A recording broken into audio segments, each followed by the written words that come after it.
Generally दोस्तों table क्यों बनाई जाती है? टेबल इसलिए बनाई जाती है कि सेम जो लोग हैं उनको सेम ग्रुप और सेम कॉलम में रख दिया जाए, तो कम से कम हमें पता चल जाए कि हम भाई ये सारे जो है ना इनकी प्रॉपर्टी सेम है, तो हम सबको अलग नहीं पढ़ना पड़े। क्लासिफिकेशन क्यों किया जाता है? वर्गीकरण क्यों किया जाता है? वर्गीकरण इसलिए किया जाता है, क्लासेस में इसलिए बांटा जाता है ताकि हम सबको अलग अलग पढ़ने की बजाय हम क्लासेस की स्टडी कर ले। भाई एक क्लास में 10 लोग हैं, 10 को अलग अलग पढ़ने के बजाय उन 10 को एक साथ पढ़ लो। भाई क्लास उनको एक क्लास दे दो और उस क्लास के एक साथ पढ़ा दो, ताकि आपको पता चले कि ये जो क्लास के अंदर जो 10 लोग हैं इन सबकी प्रॉपर्टी सेम है। ओके, तो इसलिए क्लासिफिकेशन किया जाता है। तो दोस्तों पीरियड टेबल की अगर आप बात करोगे तो आपको एक बार पता चलेगा कि आज के टाइम पे लगभग 119 एलिमेंट्स की डिस्कवरी हो चुकी है, 119 तत्व खोजे जा चुके हैं। और अगर आप एनसीईआरटी 11th क्लास की बात करते हो तो 11th क्लास एनसीईआरटी ने 114 तत्वों के बारे में बोला है कि भाई 114 एलिमेंट अभी तक 114 एलिमेंट अभी तक डिस्कवर हो चुके हैं, लेकिन वो पुरानी है, अपडेट भी नहीं हुई है 2-3 साल से, तो दैट्स व्हाई मतलब आप कंप्लीट अभी एक्जेक्टली बता पाओगे, लेकिन 119 एलिमेंट तक डिस्कवर हो चुके हैं। ठीक है, अब ये जो 114 है इनको क्या किया गया है, टाइम पर काफी टाइम से प्रयास किया जा रहा है, काफी टाइम से ट्राई किया जा रहा है अलग अलग साइंटिस्ट के थ्रू कि भाई इनको क्लासिफाई करो किसी भी तरीके से। तो सबसे पहला जो मैं एक हिस्ट्री पे पहले चल रहा हूं, क्योंकि पीरियड टेबल अभी जो पीरियड टेबल आप पढ़ रहे हो ये तो मैं आपको बाद में समझाऊंगा, पहले मैं आपको हिस्ट्री समझाऊंगा क्योंकि क्वेश्चन हिस्ट्री से बहुत ज्यादा पूछ जाते हैं। तो फर्स्ट जो एफर्ट किया क्लासिफिकेशन का, तत्वों के वर्गीकरण का पहला प्रयास, ठीक है, क्लासिफिकेशन ऑफ एलिमेंट्स, तत्वों के वर्गीकरण का जो फर्स्ट एफर्ट है, पहला प्रयास, वो किसके द्वारा किया गया था? वो किया गया था डॉबरेनर के द्वारा। साइंटिस्ट का नाम क्या था? डॉबरेनर। अब इनमें भी लफड़ा, अगर आप 9th class NCERT 10th class NCERT की बात करते हो तो 10th क्लास एनसीईआरटी में दिया हुआ है 1817, ठीक है, ये 10th क्लास एनसीईआरटी में मिलेगा। और 11th क्लास जो एनसीईआरटी है उसमें 1829 मिलेगा। 11th क्लास एनसीईआरटी में आपको 10th को ज्यादा फोकस करना है क्योंकि हमारा जो सिलेबस है और रेलवे के जो पिछले क्वेश्चन है वो 10th क्लास एनसीईआरटी से ज्यादा टेस्ट किए गए हैं, तो हम लोग 10th क्लास पर फोकस करेंगे। 10th क्लास एनसीईआरटी ने 1817 दिया है, तो हम लोग जो डॉबिनर का जो क्लासिफिकेशन सिस्टम है, डॉबिनर का जो वर्गीकरण है उसको हम लोग 1817 में मानेंगे। ठीक है, तो आपसे पूछा जाए तत्वों के वर्गीकरण का पहला प्रयास, तत्वों का वर्गीकरण, इसका पहला प्रयास किसके द्वारा किया गया था? डॉबिनर के द्वारा। डॉबिनर ने एक रूल दिया था जिसको बोलते हैं, डॉबिनर ने जो नियम दिया था उसको बोलते हैं ट्रिपलेट लॉ, त्रिक नियम। क्या बोलते हैं? त्रिक नियम। देखिए डॉबिनर ने क्या किया, डॉबिनर ने, त्रिक का मतलब क्या होता है? ट्रिपलेट, ठीक है, या फिर आप कह सकते हो ट्रायड, ट्रायड या ट्रिपलेट, बात एक ही है। त्रिक हिंदी में बोलते हैं। त्रिक का मतलब होता है तीन का समूह, ग्रुप ऑफ 3, तीन का समूह। तो डॉबिनर ने क्या किया? डॉबिनर ने तीन तत्वों के क्या बनाए? तीन तत्वों के समूह बनाए, तीन तत्वों के ग्रुप्स बनाए, जिन्हें हमने क्या कह दिया? जिन्हें क्या कह दिया बताओ? जिन्हें कह दिया ट्रिपलेट या ट्रायड। जिन्हें क्या बोल दिया बताओ? ट्रायड कह दिया। बोलो ठीक है। अच्छा, फिर डॉबिनर ने क्या बोला? जैसे आप तीन तत्वों के जब आप ग्रुप बनाओगे तो फर्स्ट और जो थर्ड एलिमेंट होगा, ठीक है, इन दोनों के जो एटॉमिक वेट होंगे, उन दोनों के एटॉमिक वेट का एवरेज, एटॉमिक वेट का औसत, बीच वाले तत्व का एटॉमिक वेट होगा। ठीक है, क्या कहा था डॉबिनर ने कि फर्स्ट और थर्ड जो एलिमेंट है ट्रिपलेट का, उन दोनों के एटॉमिक वेट का एवरेज, वो मिडिल जो एलिमेंट होगा उसके एटॉमिक वेट के बराबर होगा। यानी कह सकते हो हिंदी में क्या लिखोगे? पहले व तीसरे तत्वों के परमाणु भारों का औसत, पहले और तीसरे तत्वों के परमाणु भारों का औसत मध्य के तत्व का परमाणु भार होगा, मध्य के तत्व का परमाणु भार होगा। यानी कि एवरेज निकालना है किसका? फर्स्ट और थर्ड एलिमेंट के एटॉमिक वेट का, और उसका एवरेज जो निकालोगे तो किसका आ जाएगा बताओ? मिडिल एलिमेंट का एटॉमिक वेट आ जाएगा। तो पहले और तीसरे तत्व के परमाणु भारों का औसत, average of the atomic weights of first and third element will be the atomic weight of middle element. यानी कि मिडिल एलिमेंट का एटॉमिक वेट निकालने के लिए आपको फर्स्ट और थर्ड एलिमेंट के एटॉमिक वेट का एवरेज लेना पड़ेगा। ठीक है, बोलो डॉबिनर समझ में आया? डॉबिनर ने क्या किया? डॉबिनर ने ट्रायड रूल दिया, 1827 आपको याद करना है। ठीक है, और ट्रायड या ट्रिपलेट रूल, त्रिक नियम दिया। त्रिक क्या बोलते हैं? त्रिक बोलते हैं ग्रुप ऑफ 3, तीन ग्रुप्स के क्या बनाए? तीन एलिमेंट्स के समूह बनाए उन्होंने। ठीक है, आप समझिए, स्क्रीनशॉट ले लीजिएगा, स्क्रीनशॉट ले लीजिए ताकि मैं आगे अपनी बात बढ़ाऊं। चलिए दोस्तों, अब मैं कुछ एग्जांपल्स बताता हूं आपको, एक एग्जांपल शो कर दूंगा और फिर कौन कौन से 3 एग्जांपल हैं यहाँ पे उनको याद करना है क्योंकि क्वेश्चन यहीं से ज्यादा पूछ जाते हैं। देखिए मैं सबसे पहले बात करता हूं लिथियम, सोडियम और पोटेशियम। देखिए लिथियम का एटॉमिक वेट कितना होता है? 7, पोटेशियम का कितना होता है? 39। अब इनका एवरेज निकालिए, एवरेज निकालोगे, दोनों को जोड़ दोगे कितना होगा? 46, और 46 का एवरेज निकालोगे कितना जाएगा? 23। तो बताइए सोडियम का 23 होता है नहीं होता? होता है। तो पहला जो ट्रिपलेट हो गया वो कौन सा हो गया? लिथियम, सोडियम और पोटेशियम, Li Na और K। ये डॉबिनर का पहला ट्रिपलेट था। ठीक है, लिथियम का 7, पोटेशियम का 39, दोनों को ऐड किया 46 हो गया, 46 में 2 का भाग लगाया, सोडियम का 23। इसके बाद कैल्शियम, स्ट्रोंशियम, बेरियम। ठीक है, दूसरा था कैल्शियम, स्ट्रोंशियम, बेरियम। क्लियर? केवल नाम याद कर लीजिए, कैल्शियम, स्ट्रोंशियम और बेरियम। ठीक है, तीसरा था ClBrI, क्लोरीन, ब्रोमीन, आयोडीन। ये 3 एग्जांपल आपको याद करने हैं डॉबिनर में, क्लोरीन, ब्रोमीन, आयोडीन। ये डॉबिनर के ट्रिपलेट थे 3। ठीक है, कौन कौन से बताइए? पहला था लिथियम, सोडियम, पोटेशियम, दूसरा था कैल्शियम, स्ट्रोंशियम, बेरियम और तीसरा था क्लोरीन, ब्रोमीन, आयोडीन। ये बस ये 3 तक ही, आगे 3 तक ही चला, 3 के आगे नहीं चला। तो डॉबिनर का एक तरीके से एक छोटा मोटा एक एफर्ट था। ठीक है, थोड़ी कोशिश की थी पर कोई सक्सेसफुल एफर्ट नहीं था, कोई किसी ने ध्यान इतना नहीं दिया, पर फर्स्ट एफर्ट था, पहला प्रयास था। और जब इतनी बड़ी टेबल को एलिमेंट को जब बांटना हो तो भाई स्टार्टिंग में सक्सेस हो जाना पहली बार में पॉसिबल नहीं है। इस वजह से इनको याद रखा गया कि भाई फर्स्ट एफर्ट इन्होंने किया एलिमेंट्स को क्लासिफाई करने का। कौन सा रूल दिया था? ट्रिपलेट रूल या ट्रायड रूल। ठीक है, और ट्रिपलेट में इन्होंने क्या बताया कि फर्स्ट और थर्ड एलिमेंट का जो एटॉमिक वेट होगा उनका एवरेज मिडिल एलिमेंट का एटॉमिक वेट निकल कर आएगा। ठीक है, 3 इन्होंने ट्रिपलेट बनाए थे, ओके, जिनका एग्जांपल आपको नाम दे चुका हूं मैं। अब लीजिए स्क्रीनशॉट और फिर मैं अगले उस पर जाऊंगा कि आगे कौन साइंटिस्ट आए और उन्होंने क्या किया। ठीक है भाई, हुआ स्क्रीनशॉट।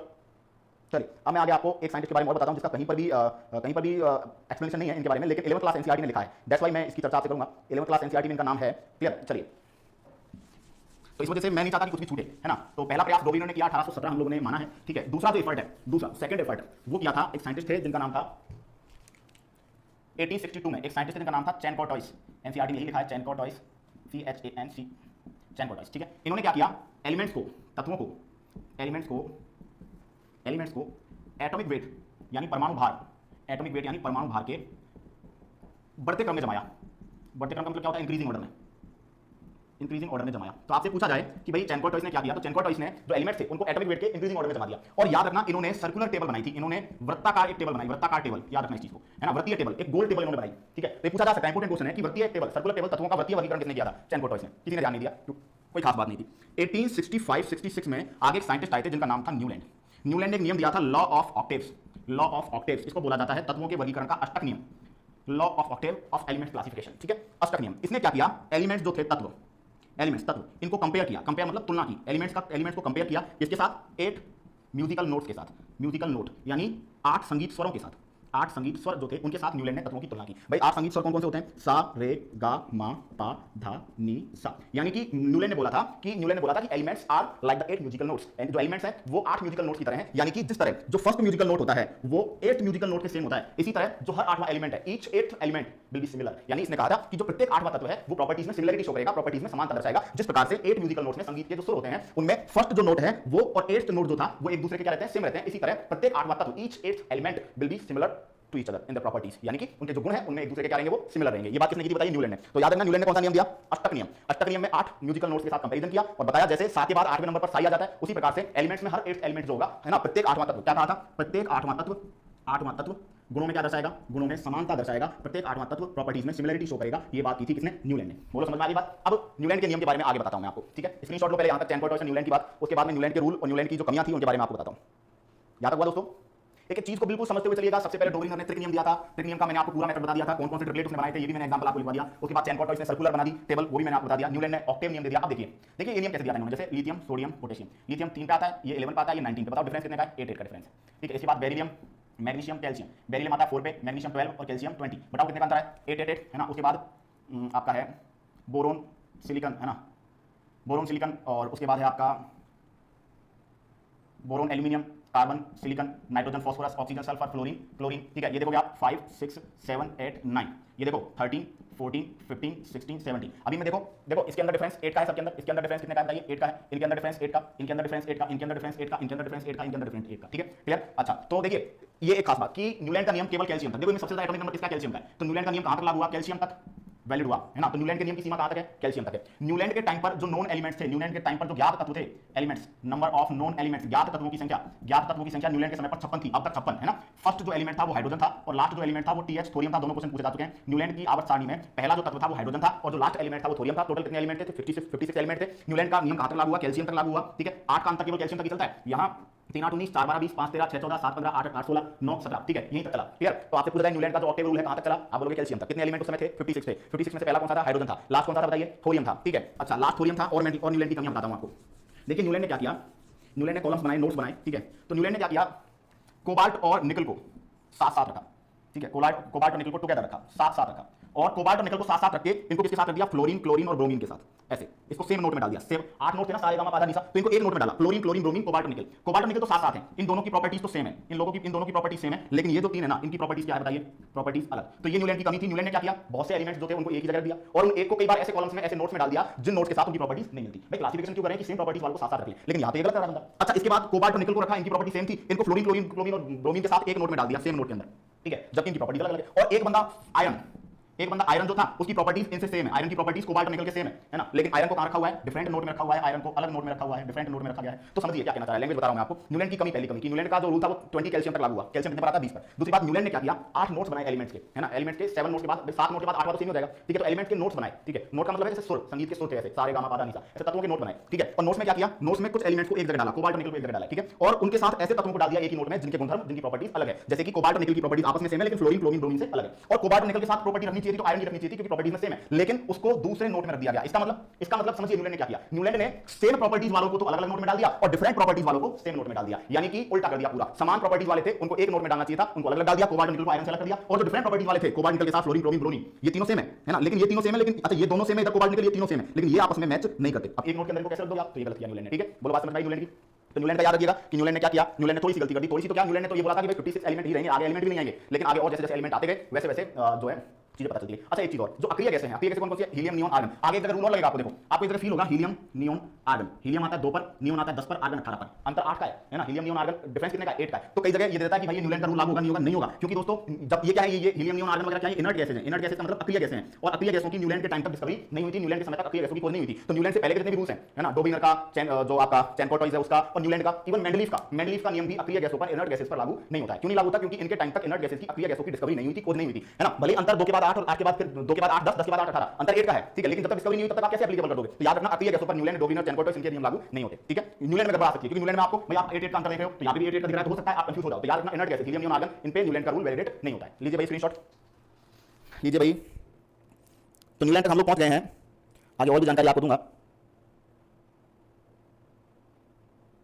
चलिए अब दोस्तों आगे न्यूलैंड के बाद वो आए जिनको माइलस्टोन बोला जाता है पीरियडिक टेबल का। माइलस्टोन समझते हो आप? मील का पत्थर। भाई इन्होंने ही पीरियडिक टेबल के अंदर एक तरीके से रिवॉल्यूशन ला दिया था। पीरियडिक टेबल को बहुत सिस्टमैटिकली इन्होंने अटैच कर दिया था। कुछ कमियां इनकी भी रह गई, लेकिन उसके बावजूद भी काफी हद तक रोल इनका माना जाता है। बिल्कुल हाँ, हम बात कर रहे हैं Mendeleev, father of periodic table, आवर्त सारणी के जनक। पहली बार एक अच्छी टेबल इन्होंने तैयार की थी, जिनका नाम क्या था बताइए? मेंडलीफ।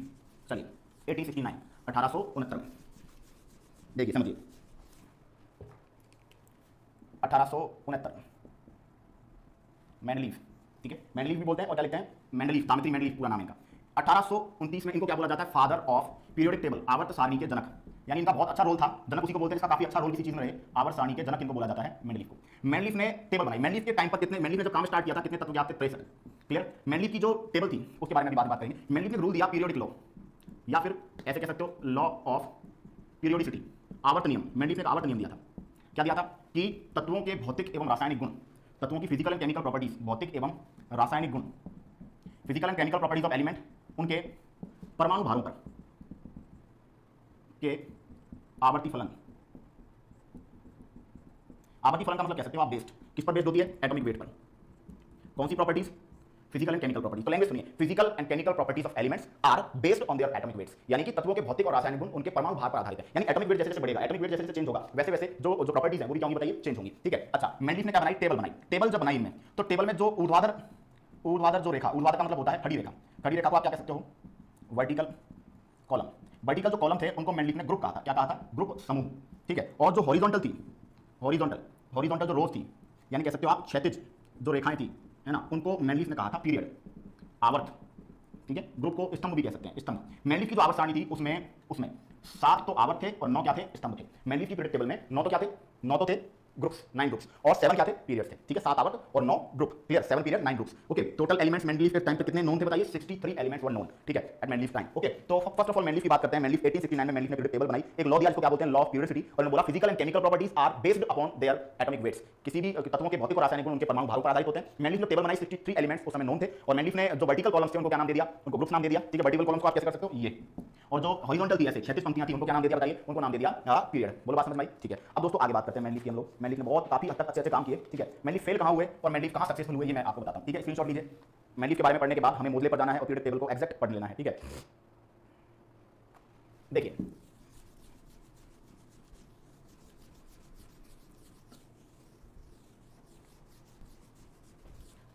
भाई, मेंडलीफ ने कैसे बनाई हुई टेबल देख लीजिए। ये बनाया, मान लीजिए 1 2 3 4 5 6 7, ठीक है। और ऐसे करके चल लेते हैं, ये लीजिए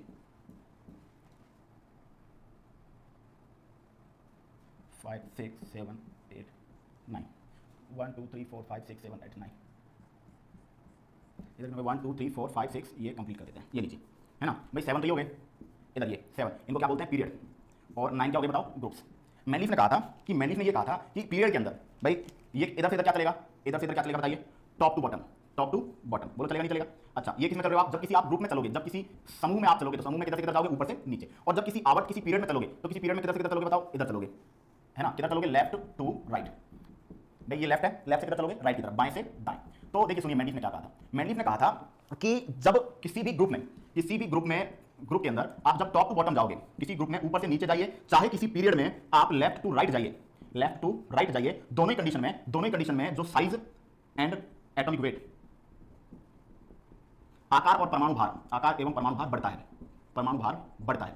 अच्छे समझो इस बात को। मेंडलीफ ने एक बात कही थी कि चाहे आप इधर से इधर चलिए पीरियड में, चाहे आप टॉप टू बॉटम चलिए ग्रुप में, दोनों ही कंडीशन में एलिमेंट्स का साइज, आकार भी बढ़ेगा और एलिमेंट्स का परमाणु भार भी बढ़ेगा। बोलो समझ में आ गई? बाएं से दाएं जाइए तो भी परमाणु भार बढ़ेगा, ऊपर से नीचे जाओगे तो भी परमाणु भार बढ़ेगा, बाएं से दाएं जाओगे तो साइज बढ़ेगी, ऊपर से नीचे जाओगे तो भी साइज बढ़ेगी। बोलो सही है? अब इस रूल के आगे एक्सेप्शन, अपवाद। अपवाद पहला आ गया कोबाल्ट और निकल।